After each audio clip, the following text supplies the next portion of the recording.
Welcome everyone to the podcast, Crypto Podcast with me, Coach 23, where we talk about pro wrestling, pop culture, and life in general. So, how are you doing, guys? It's weekend.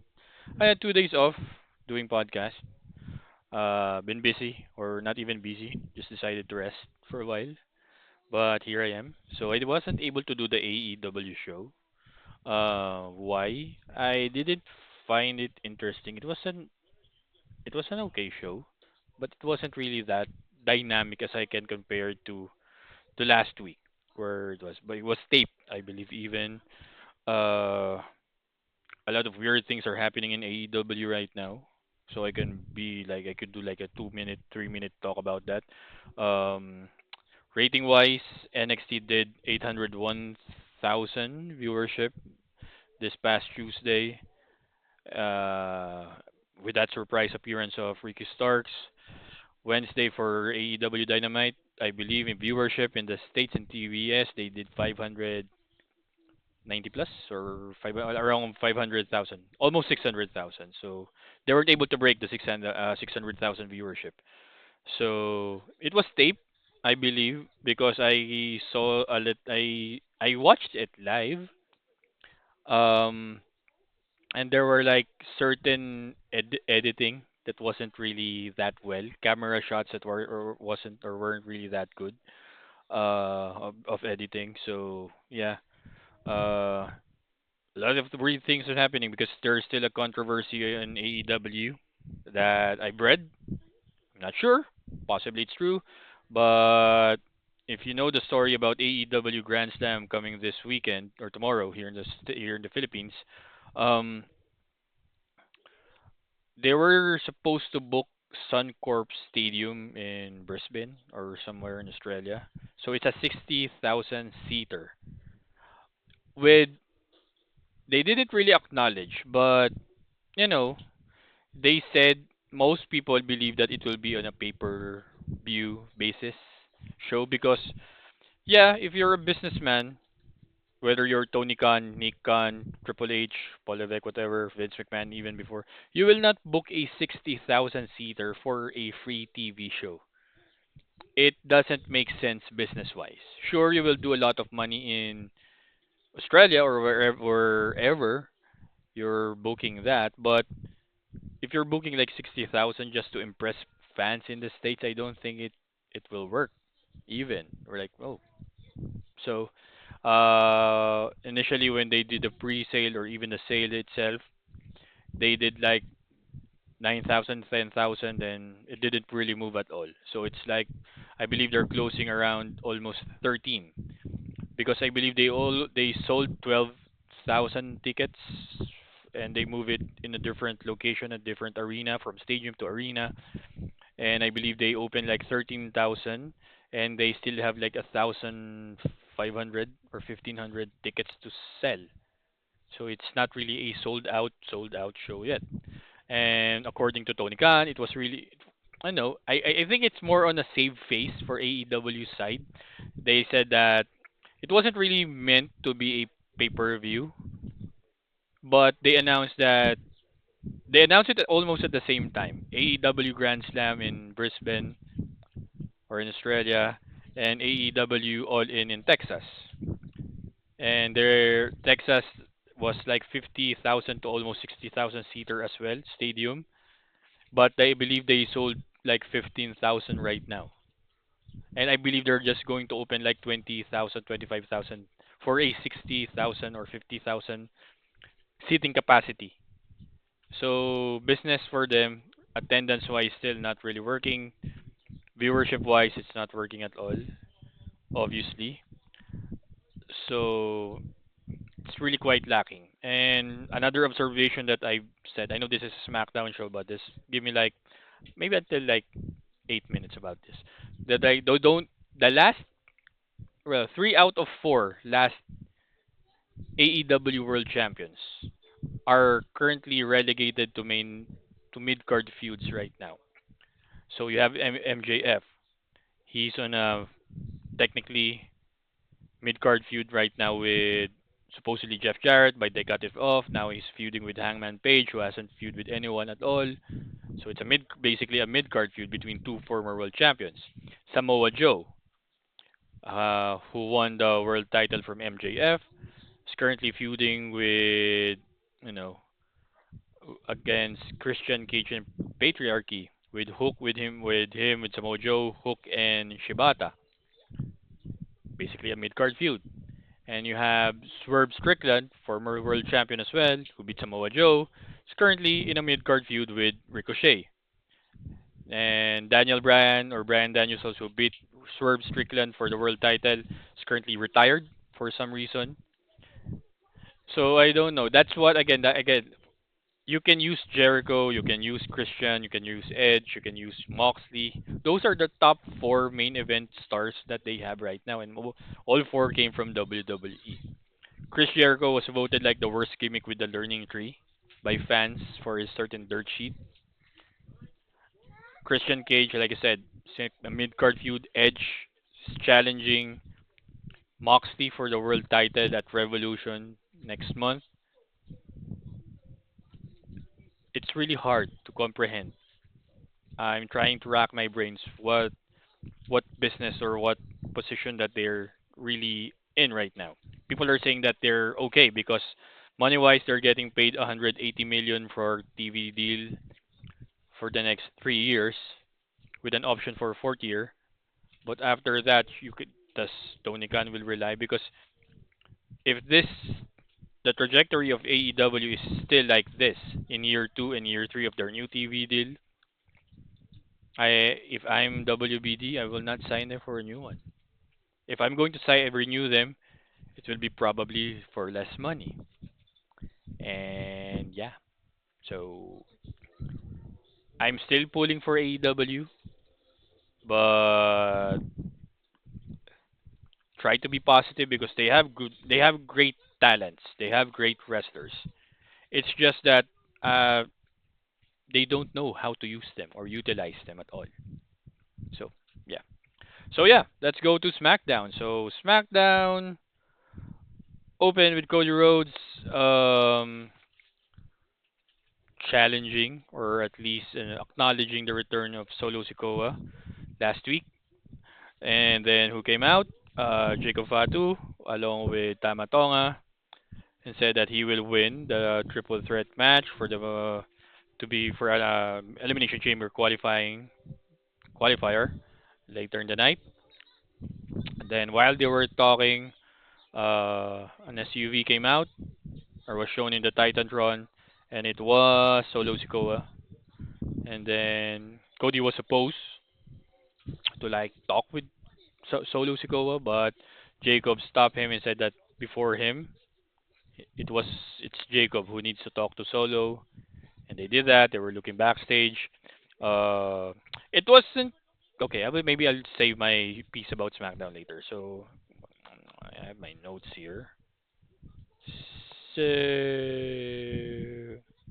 so this is more of the highlights for SmackDown. That show just opened. Oh, Andarmas. Sorry. uh, Give me 1 second. All right, here we go. So after Cody, Jacob was able to look for Solo. They talked. They said that there's plan that he lost himself after he lose the Ulafala. And yeah, Jacob and no Solo ended the segment with "I love you, Jacob." Then there was a video tweet of Sami Zayn saying that he's currently injured, spine is compressed, and he's surprised about what he defended his actions uh, to Kevin Owens. Of he didn't really help him because what help do you need? Do you want me to push Cody? Do you want to attack him? Do you want to win the world title cheating? What? And yeah, he said that once he come back, Kevin Owens should be ready. And here they go. Then afterwards, these are the highlights. So I'll just tell my my opinion afterwards. Then Shinsuke Nakamura came out. Then he is looking for a fight or a new challenger for the United States Championship. And along came two men. former United States champions, LA Knight and The Miz. And what can I say? Was a good match. It was even their best match, even after their feud. Was it last year or 2 years ago? 2 years ago, they have a feud. They had a feud. So this match was even better. Even their pre-match promos were even great as well.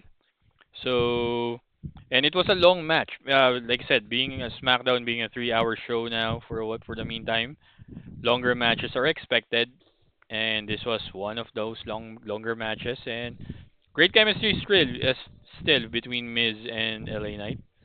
Um, yeah, basically a mid card match, but it was good. Then Naomi also qualified for the Elimination Chamber by beating Chelsea Green, so she's in the uh, Elimination Chamber for the women's division in March. Then Kevin Owens actually responded to the video tweet of Sami Zayn, saying that yeah, for the past year he was betrayed by those people who he considered as friends or brothers. So namely Randy Orton, uh, Cody Rhodes, and now Sami Zayn. Um, so they're about to fight, and he basically challenged him. Not to, I don't even think it's a match, but he challenged him in Toronto for at the Elimination Chamber. I don't know. I like I said in a few predictions I did in a few episodes ago that as much as I like a Kevin Owens Sami Zayn match again, I don't want to see it in a WrestleMania. They did that. They already did that a few years ago. I believe that's the time when Sami Zayn introduced Logan Paul to the WWE crowd, and I believe Owens won that match. So, but it was a different take because Sami Zayn was the heel, Owens was a babyface. Now it's a different scenario, and they said that they were going to fight in Toronto. So, prediction wise for this two, Kevin Owens faces Randy Orton at WrestleMania. Sami Zayn either well, not either. I'm kind of looking at him or seeing him facing Karrion Cross at WrestleMania because in Raw, before he got supposedly injured, he was doing a lot of backstage segment with Karrion Cross, and I think this is type is the type of feud or rivalry of Karrion Cross needs to elevate himself to the next step. So yeah, then a match, basically a short match between Carmelo Hayes and R-Truth. R-Truth being a national treasure or worldwide treasure, making fun of Carmelo Hayes because you're not Tozawa because I am him. No, you're not Tozawa. But and then Carmelo Hayes won the match.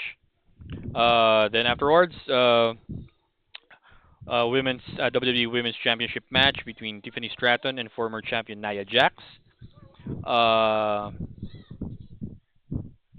I like Tiffany Stratton, but I don't think I like her as a babyface as of the moment. I know that fans were, overjoyed when she cashed in her Money in the Bank briefcase against Nia Jax. That pop was great, but I can consider it like a similar pop with Dolph Ziggler when he did it like in 2013 or 2012. No, 2013. So it's like, and she still acts like, her bubbly self. That, to be fair, it's like I find it a little bit annoying because I know it's her character of like, oh, I'm a cheerleader or something or whatnot. Like the way she acted after the match with Trish Stratus. I want a heel Tiffany Stratton, but I know based on the reaction on Charlotte Flair because this was deemed a dream match when Tiffany Stratton was, getting a great promotion in NXT in the main roster. That is a dream match between Charlotte Flair and Tiffany Stratton. Obviously, Charlotte Flair is the heel.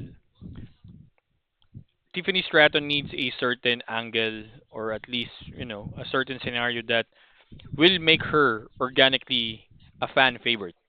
I wouldn't really say it's a non-organic promotion or being a baby face because Naya was a heel. Remember, they were both heels when they were together until the cash in and until that pop. But yeah, but yeah, the match ended in a disqualification.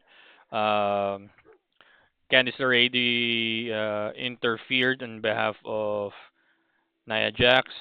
Nia Jax was disqualified. Tiffany Stratton retains. Trish Stratus helped out after a post-match beatdown from Nia Jax and Candice LeRae on Tiffany Stratton. And then, yeah, setting it up for like a possible tag team match at Toronto at Elimination Chamber between the team of WWE Women's Champion Tiffany Stratton and Hall of Famer Trish Stratus against possibly Candice LeRae and Nia Jax. But afterwards, after the post-match beatdown and before the segment of Trish Stratus and Tiffany Stratton teaming up, Charlotte Flair came out officially challenging Tiffany Stratton at WrestleMania 41. So right now, the so far solid signed official matches at WrestleMania 41. Jey Uso versus Gunther for the World Heavyweight Championship, and Charlotte Flair versus WWE Women's Champion Tiffany Stratton. So yeah. Then afterwards, Nick Aldis, another backstage segment. Nick Aldis found out who possibly attacked Jade Cargill, and they saw like a backstage camera footage of um, Liv Morgan and Raquel Rodriguez entering the same area where Jade Cargill was supposed to be, attacked. But yeah, and I believe based on the segment this Monday on Monday Night Raw on Netflix, you will see an encounter between the WWE Women's Tag Team Champions Bianca Belair and Naomi with Liv Morgan and Raquel Rodriguez. Then another backstage segment, Drew McIntyre kinda egging the popularity of Jey Uso to Jimmy. And Jimmy was quiet. He left. Then once Drew, hey, where you go? And then he got super kicked. So setting up a match, a one-on-one match next week on SmackDown. Jimmy Uso versus Drew McIntyre. Then the main event, triple threat qualifying match for the men's elimination chamber match. Damian Priest, Braun Strowman, and Jacob Fatu. Opening of the match was kinda, filling out process if you ask me. But the other half of the match, you can see a good chemistry between the three men. Great action, hard hitting action, and Solo Sikoa interfered in behalf of Jacob Fatu, but Cody Rhodes came out, attacked Solo Sikoa. Then Tama Tonga came out, attacked Cody Rhodes, and a missed time Samoan spike from Solo Sikoa. He was supposed to hit Cody Rhodes. Cody ducked. He hit Tama Tonga. Then Jacob Fatu were like, what happened? We're doing then Damian Priest pushed Solo Sikoa to Jacob Fatu. They tumbled and setting up a finish when Damian Priest impressively hit the South of Heaven to Braun Strowman, thus having Damian Priest qualified for the men's Elimination Chamber match in Toronto. And now there's only one more qualifying matches for both women and men's Elimination Chamber matches. So this Monday will be Seth freaking Rollins versus Finn Balor. Yeah, yeah. So yeah, that's it for SmackDown and decent show. I mean, it's an okay for a SmackDown show. Wasn't overly great. Um, the build to WrestleMania and Elimination Chamber are still in overdrive. We will probably see the high end or high spot of the build up to Mania after Elimination Chamber, in my opinion. Um, it's kind of clunky in terms of what will happen? I don't think they're booking Cody Rhodes for Elimination Chamber. It will be, I don't know. Um, will there be a possible feud between Solo Sikoa and Jacob Fatu? I can see that happening. I can see. I don't see Solo Sikoa. I think they're testing the waters here between Solo and Jacob Fatu. Jacob Fatu obviously is having that high moment or high, push from the fans because they're chanting his name. And then you have, I couldn't say that, hey, Solo can be a baby face, but I don't think it's okay yet. Jacob, obviously, if the fans still push him, and I can see a scenario where Solo Sikoa himself pull in a bag of tricks, and possibly adding new members for his group. And yeah, that's one thing that I am seeing right now. Um, Cody probably is still in the mix for that, but I believe Cody's initial or build up for WrestleMania starts after Elimination Chamber as well. To whoever uh will will win, possibly win. A lot of scenarios can happen as well. Roman Reigns still out due to him taking some time off, and then probably coming back feud. I know with anyone.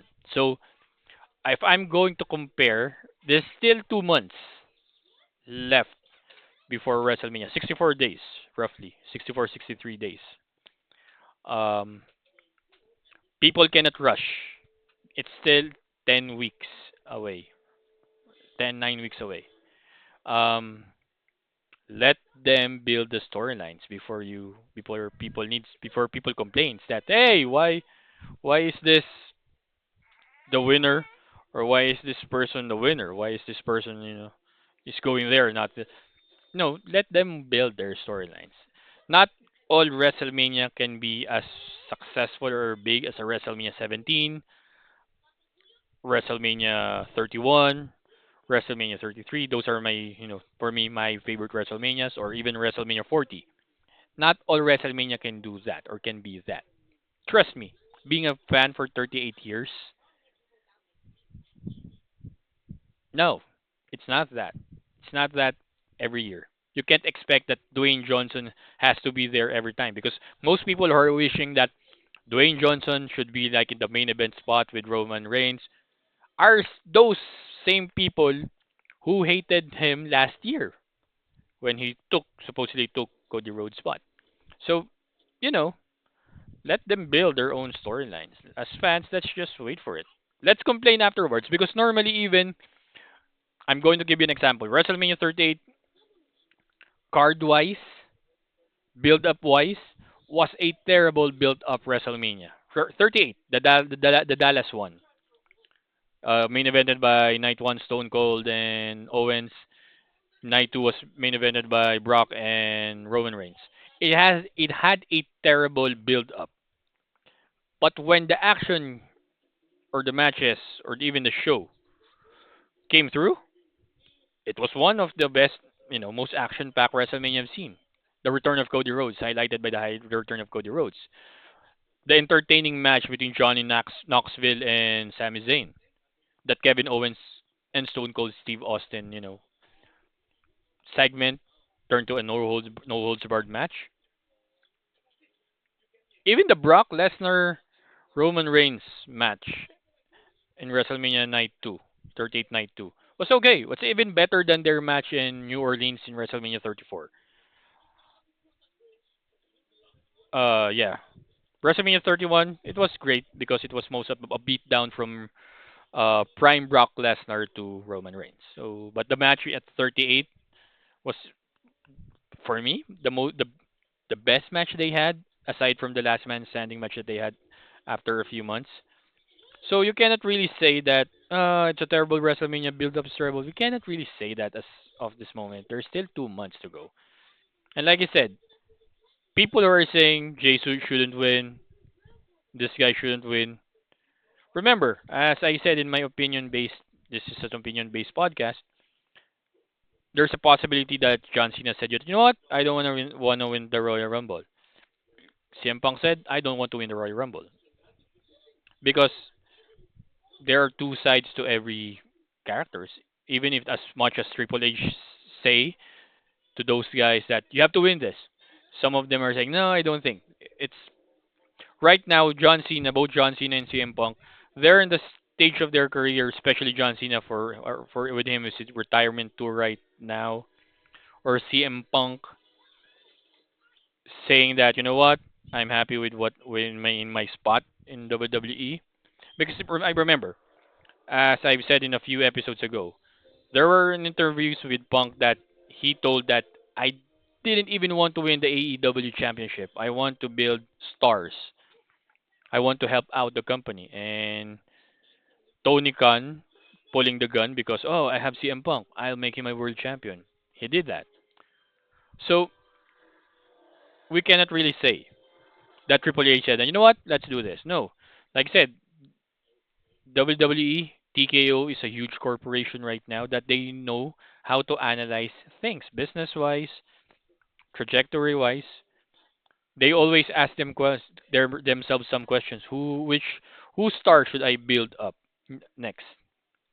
And if they say it's Jey Uso, then it's Jey Uso's time because Jey Uso is a merchandise seller. Jey Uso is overly hyped by the fans in attendance. It's only the internet wrestling community who hate that fact that Jey Uso won the Royal Rumble because they want John Cena to win. They wanted CM Punk to win. Those are the two. And trust me, if the last two, I'll give you an next scenario. If those last two, Cena and Punk, were the last two remaining at Royal Rumble, if Punk eliminated John Cena, people will half of the internet wrestling community will why did they give it to Punk? He's old. He's 46 years old. If John Cena did the same thing, he eliminated CM Punk. Oh, why did he give it to like a part timer who's retiring? People will find ways to complain. Are those complaints valid? Yeah, it's your God given right to complain. But it's really weird when you're just like, this Booker is terrible. Because one day ago you said that that Booker was great. Or the creative team was great. And afterwards, no. You're trying to create noise that's not even viable anymore. Uh, I'll tell you another business example. Daniel Bryan was overly hyped by the fans with the Yes movement. But television ratings wise and even merchandise wise, he wasn't really a great merchandise seller. With the Yes t shirts, not really. John Cena was still the most popular shirts at the time, despite fans chanting yes, yes. But Jey Uso is a merchandise seller. He sells some stuff. He can sell stuff. And he can still have the Yeet movement, practically the same. So you cannot really say that, Jey Uso doesn't deserve it still. I'm to be serious, I'm getting tired within the internet wrestling community of the Jey Uso slander because when he won, it was like, wow, this is how you build a new star. And people say, he already made the WrestleMania in WrestleMania 39. Yeah, along with three other guys. And if you ask those four guys, Jimmy, Jay, Kevin Owens, and Sami Zayn, they would tell you that you know what? It's good to main event with friends, but if it's like a one-on-one based on being a wrestler, I'd rather have it a one-on-one. And like I said, I don't think that Jay Uso will close WrestleMania this year for both nights even. I can see them in an opening match, possibly WrestleMania night one, but if not, possibly WrestleMania night two. Because even for me, if you ask me if I'm Jay, don't if you can't put me in the main event, the last match of the night, put me in the first match. I'd rather have that than put me in the middle because there are only a few matches that in the mid card of WrestleMania that's actually that were actually really really good. I can cite you another example. Triangle ladder match, WrestleMania 16 or WrestleMania 2000. TLC match, TLC 2, WrestleMania 17. Shawn Michaels, Kurt Angle, WrestleMania 21. What else? Batista, Undertaker, WrestleMania 23. Shawn Michaels, Undertaker, WrestleMania 25. Those were mid card matches, or meaning in the middle of the card, that were actually really, really good. And I don't see Jay Uso and Gunther being that, especially if it's a world title match. I'd see them doing an opening match.